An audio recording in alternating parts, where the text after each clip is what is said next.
নমস্কাৰ বন্ধু বান্ধৱীসকল, মোৰ আজি গীতাৰ খণ্ডটোলৈ আপোনালোকক স্বাগতম জনাইছোঁ।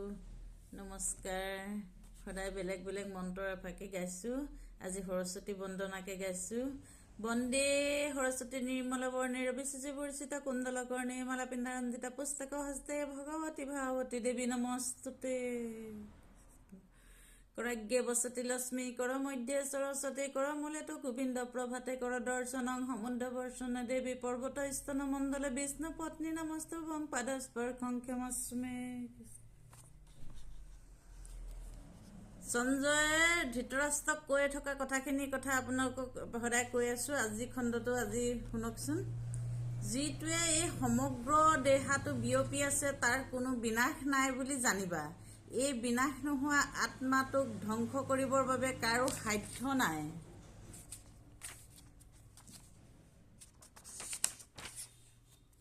অবিনাশী অপৰ্য আৰু নিত্য জীৱাত্মৰ পাৰ্থিৱ শৰীৰটো অৱসান আছেই। সেই হেতুকে হে ভাৰত তুমি যুদ্ধ কৰা।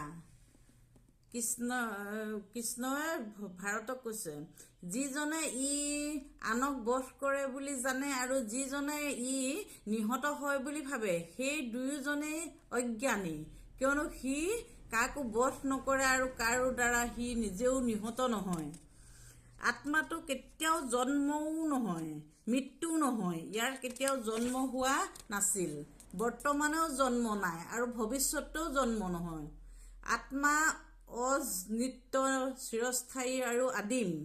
শৰীৰটো নিহত হ'লেও ই নিহত নহয়। আত্মাটো কেতিয়াও নিহত নহয় বুলি কৈছে কৃষ্ণই অৰ্জুনক। সকলোবিলাক কৈ আছে আত্মাটো নিহত নহয় বুলি কৈছে। সেই পাৰ্থ, যিজন মানুহে এই আত্মাটো বিনাশৰহিত, নিত্য, জন্মৰহিত আৰু ক্ষয়হীন বুলি জানে, তেওঁ কেনেকৈ আন এজনক আনৰ দ্বাৰা বধ কৰাৰ বাবে নিজে বধ কৰিব পাৰে।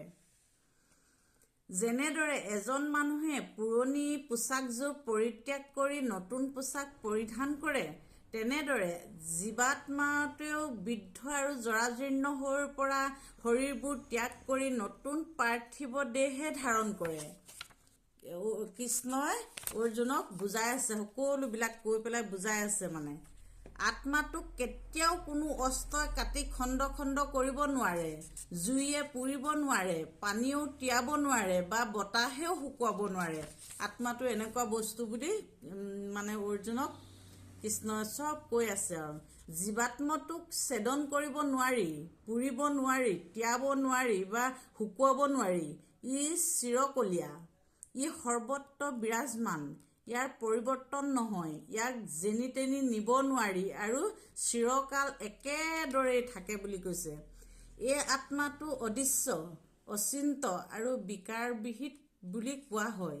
সেইবাবে এই আত্মাটো এনেকুৱাই বুলি জনাৰ পাছত তুমি শৰীৰটোৰ বাবে শোক কৰাটো উচিত নহ'ব, সেইবুলি কৈছে কৃষ্ণই। মানে বুজাই আছে অৰ্জুনক, যদিহে তুমি ভাবা যে আত্মাটো নিতৌ জন্মিছে আৰু নিতৌ মৰিছে, তথাপি হে মহান শক্তিমান অৰ্জুন, তুমি ইয়াৰ বাবে শোক কৰা উচিত নহয়।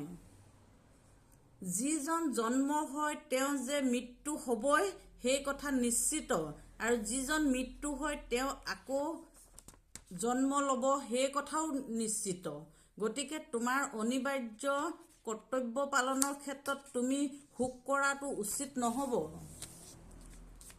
সৃষ্টি হোৱা সকলো প্ৰাণীয়ে আদিতে প্ৰকাশ নোপোৱাকৈ থাকে, মাজৰ সময়খিনিতহে মাত্ৰ প্ৰকাশ পায় আৰু ধ্বংস হোৱাৰ পাছতহে আকৌ অপ্ৰকাশিত হৈ পৰে। গতিকে এই ক্ষেত্ৰত শোক কৰাৰ কি প্ৰয়োজন আছে? কোনোবাজনে এই আত্মাটোক এটা আচৰিত বস্তু যেন দেখে। সেইদৰে সেই ভৰত সন্তান, প্ৰত্যেক প্ৰাণীৰে দেহত যে যি জীৱাত্মাবোৰ বাস কৰে তাক কেতিয়াও বধ কৰিব নোৱাৰি। গতিকে কোনো প্ৰাণীৰ বাবে শোক কৰাটো তোমাৰ বাবে উচিত নহয়।